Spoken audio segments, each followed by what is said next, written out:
శిరస్సుతో చెప్తున్న మాట, ఎవడు నన్ను వెంబడించాలంటే తన్ను తాను సిలువను ఎత్తుకొని నన్ను వెంబడించాలని చెప్పి ఉన్నాడు. చూసుకుందామా మార్కు సువార్త 8వ అధ్యాయము 34వ వచనం. అంతటా ఆయన శిష్యులను జనసమూహములను తన యొద్దకు పిలిచి, నన్ను వెంబడింపగోరువాడు తన్ను తాను ఉపేక్షించుకొని తన సిలువ ఎత్తుకొని నన్ను వెంబడింపవలెను.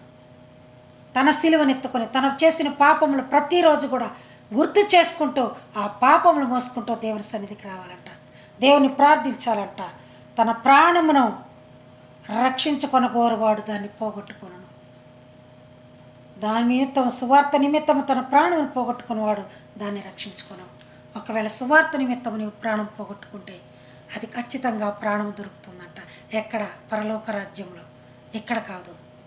నీ చేతితో నన్ను పట్టుకో, నీ ఆత్మతో నన్ను నడుపు, శిల్పి చేతిలో శిలను నేను, అనుక్షణము నన్ను చెక్కుము. శిల్పి చేతిలో శిలను నేను, అనుక్షణము నన్ను చెక్కుము. ఆరాధన ఆరాధన నా యేసుకే ఆరాధన, ఆరాధన ఆరాధన నా యేసుకే ఆరాధన.